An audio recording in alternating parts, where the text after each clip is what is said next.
Ça fait des mois qu'on est en conversation avec nos alliés.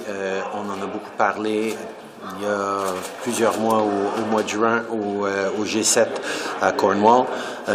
Nous allons avoir plus à dire plus tard aujourd'hui, mais nous sommes en train de travailler avec nos alliés. Nous allons avoir une annonce.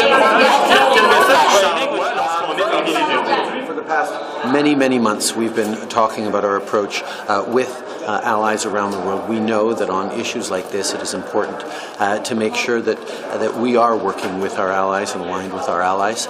We will have an announcement to make a little later. Vos alliés ont pris leur décision.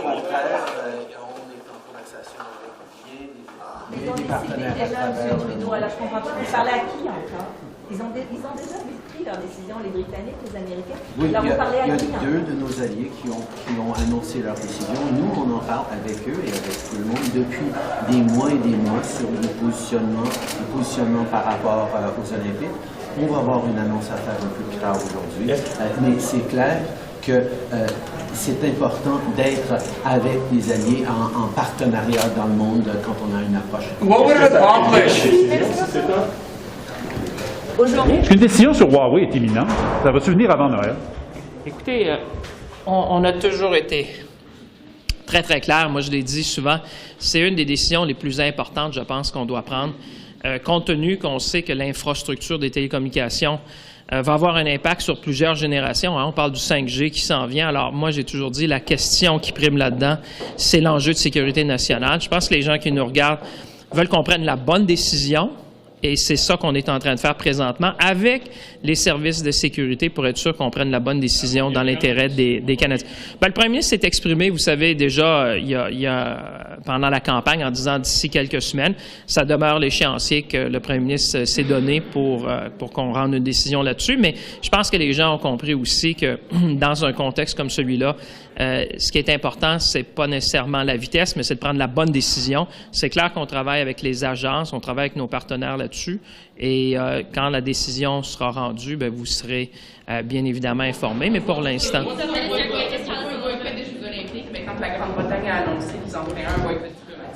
Écoutez, je vais laisser la ministre Saint-Onge s'exprimer, là, qui va être là, ou la ministre Joly là-dessus. Je pense que c'est à eux d'offrir la position du gouvernement sur un enjeu comme celui-là.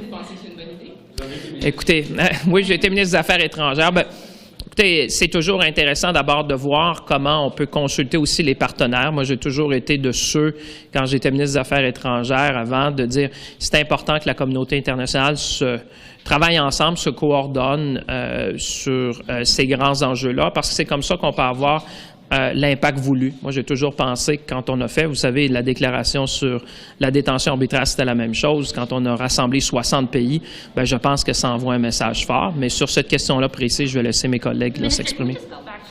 Sure. Well, as I said, as a former Foreign Affairs Minister, I always believe that one of the key things when you're looking into that is to consult with our allies and partners around the world, because that's how you have impact. I'm always thinking about what's the impact. That's what we did with the declaration of arbitrary detention. You remember at the time we gathered almost 60 countries and more now to make sure that this would have impact. So this is certainly how one should approach that. But I'll leave, obviously, Minister Joly and Saint-Onge to express the government position on that. Le risque d'interdire Huawei, est-ce que vous calculez aussi le risque de l'impact sur l'industrie canadienne et sur les échanges commerciaux? Bien, le critère fondamental quand on regarde comment on veut sécuriser nos systèmes de télécommunications, c'est la sécurité nationale. Parce que, comme je vous dis, c'est une décision aujourd'hui, mais qui va avoir un impact sur plusieurs décennies. Le cadre dans lequel on regarde ça, c'est l'impact sur la sécurité nationale. On sait que le 5G va avoir un impact important sur nos vies. On parle de l'Internet des choses, par exemple. Donc, quand tout sera connecté, il faut s'assurer qu'on ait un des réseaux les plus performants, mais aussi l'un des plus sécuritaires au monde. Puis c'est ce qui nous anime en prenant cette décision-là.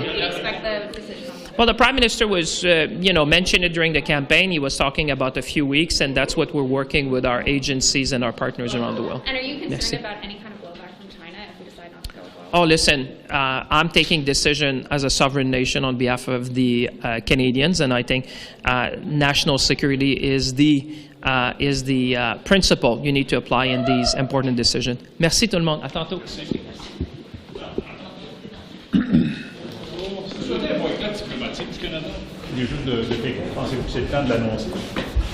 Je ne sais pas si c'est le temps de l'annoncer, mais je suis très intéressé par l'idée d'avoir un boycott politique. Qu'est-ce que ça donnerait d'avoir un boycott politique? Je pense que ça va envoyer un message qu'on aimerait que la Chine rentre dans le consensus des pays pour respecter les droits humains, surtout par rapport aux Uyghurs.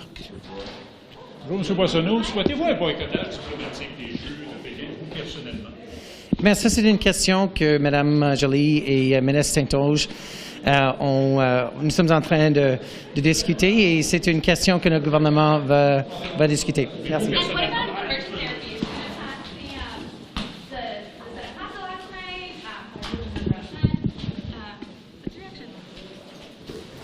It's a great day for Canadians. I'm very pleased with the Senate's decision to pass conversion therapy bill to royal assent.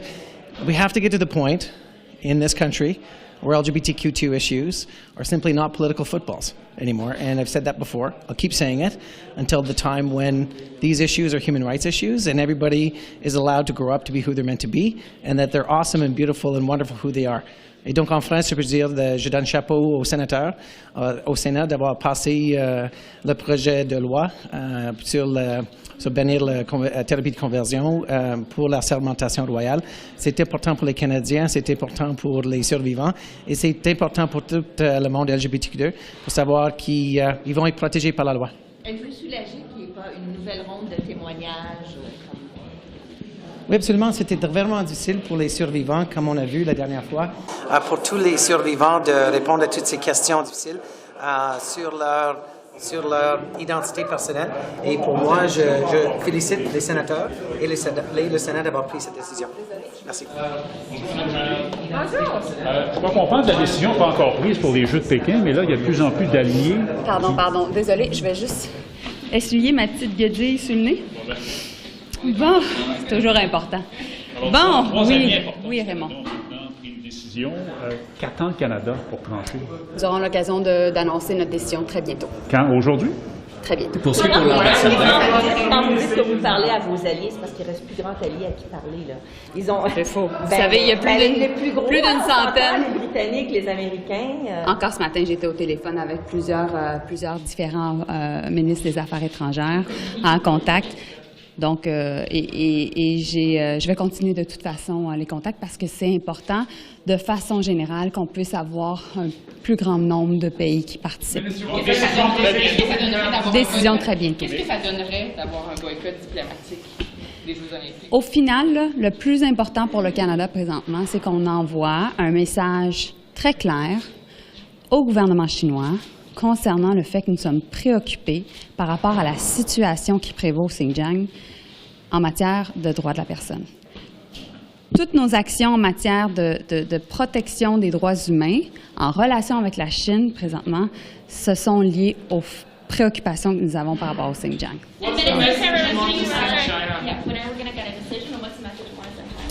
So I'll have the chance to announce information very soon on the question. And which allies are you speaking to right now? Why are we waiting for all of our other allies to make a decision before Canada announces something? So I've been in contact with many foreign affairs ministers in the past days, and obviously we'll have more information to say very soon. Asking what's the holdup? At this point, you've got the U.S., the U.K., Australia. They've all made their decision. So what are they asking you? What are you? The most important thing for Canada right now is to make sure that we can have a strong voice on the question of human rights in Xinjiang and China. And what kind of message does that send if Canada is waiting for all these allies, can't make a decision on its own? I think that we are acting in a very diligent way, and will continue to do so when it comes to our foreign policy. Thank you. How come we don't know yet? The discussions about how we would resolve this and deal with this have been going on for a considerable period of time, not just within our own country, but with our allies as well. And Canada will do what is right for Canadians. What signal does it send if we're too late to the game? Is this just announcing our position? Does it weaken our position? No, I appreciate that people want to sort of hear an announcement immediately, but decisions will be made in a timely way. How do you sit on this? I know you've been asked about it, but now we have more nations talking about it. Do you think Canada should join on the diplomatic ban? As I said last week, I think it's one of the potential diplomatic tools at our disposal. My priority is to make sure that athletes have the opportunity to compete and that their safety and security is upheld. As a former athlete, though, does it put an athlete in a difficult position when there is this sort of political undertone to the games, and then you have to go over and compete, and then there's this sort of hanging over? I mean, as somebody who competed there's enough stress on you to begin with. Is that another added stress? Respectfully, I don't think the athletes are concerned with which diplomats are there when they're there to compete. Our athletes are professionals, and I think they have the ability to compete without concerning themselves with who's in the audience. So, okay. Thanks. Yeah.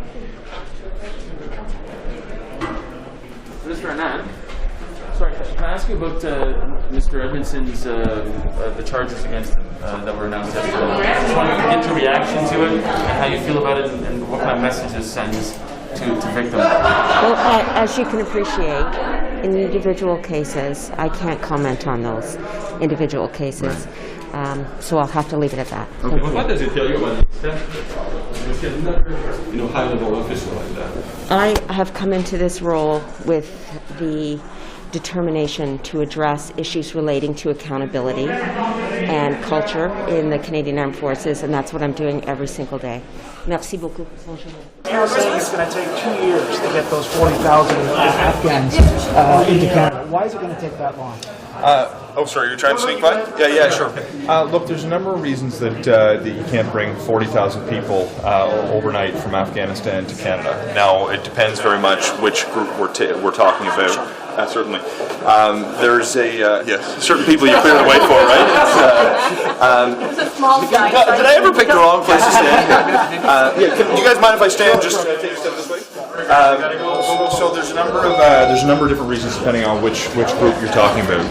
We do see that there's people moving now. Last week, again, and I know we had this discussion recently, 243 people arrived in Pearson last week. We're going to have about 520 this week arrive, and we are going to see that regular pacing. There's challenges both on the other side of the world in Afghanistan and with people who've reached third countries that are seeking to come here. The challenges in Afghanistan, I know we had a healthy discussion about yesterday, very different than what we were dealing with in Syria in terms of the ability to move people on the ground. The challenges for people in third countries are unique and have things to do with logistical challenges, including the capacity of our referral partners to get here. We also have to make sure as people arrive in Canada that we're managing their arrival in a way that sets them up for success, making sure that they have access to a safe place to keep a roof over their head, making sure that they're landing in communities that have the capacity to integrate them successfully. So depending on who you're talking about, the timelines for their arrival are subject to different challenges based on where they are, the process of getting them here, and every step along the way there's a unique challenge depending on the individual circumstances of the particular person we're talking about.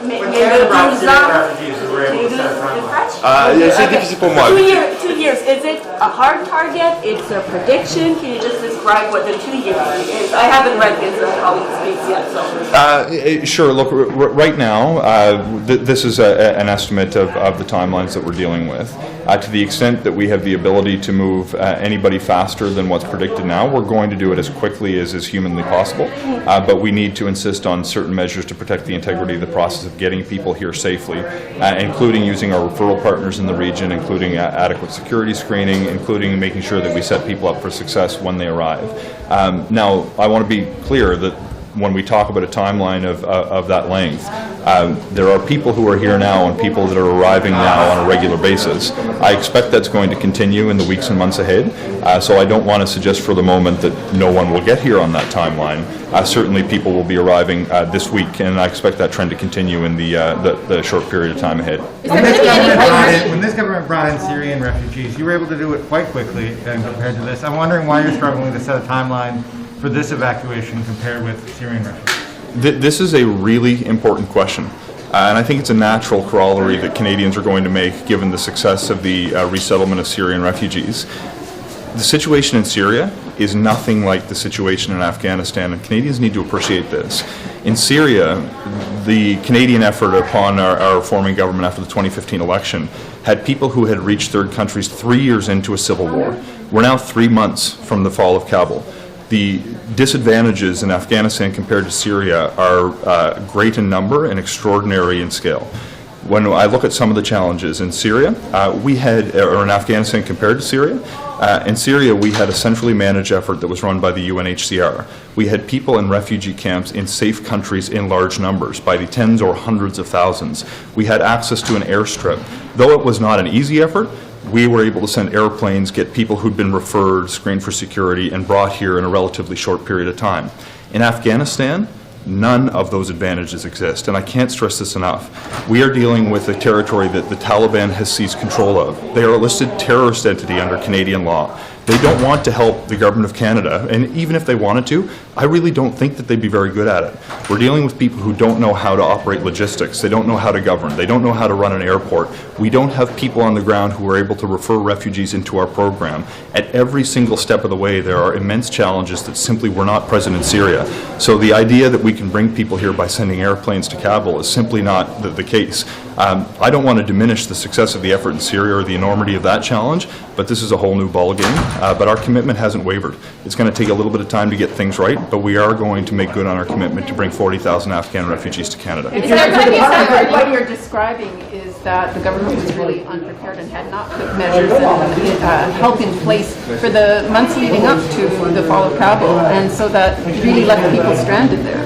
Well, let's remind ourselves that we haven't had a military presence in Afghanistan for the better part of a decade. There was a diplomatic presence there, but that didn't give us logistical capacity to move people in the tens of thousands that we've now committed to. Right, should that have been put in? I guess my question is around before the fall of Kabul, should that logistical capability have been put in place? Or did you just not see it coming? Well, look, everybody knew that there was a precarious situation in Afghanistan, but I think it's fair to say that the fall of Kabul happened much quicker than anyone expected it to. The clarity of hindsight is a luxury, but right now my focus is on getting as many people here as quickly as possible within the constraints of the situational factors that I've described just a moment ago. This isn't going to be easy, but we are going to make good on our commitment no matter what it takes. Is there a priority for people who are actually not safe right now rather than people in third countries, or is that because third countries are easier, those are the ones who will end up getting hurt first? So the nature of our commitment had a few different elements. We wanted to make good on our commitment through the special immigration measures we put in place to help those who've helped Canada, and we view ourselves to have an obligation to make good on that particular commitment. The additional streams include family members of those who have worked with the people who supported Canada, but your question really targets the humanitarian stream that we've put in place.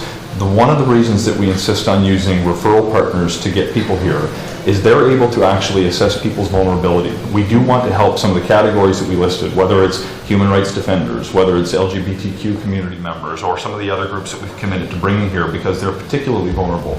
But we have expert partners in the region that we have worked with on a number of occasions, including in Syria, like UNHCR, that are ramping up their capacity now. It's really important that I don't sit in my office in Ottawa and start picking and choosing groups based on their financial means to get my attention.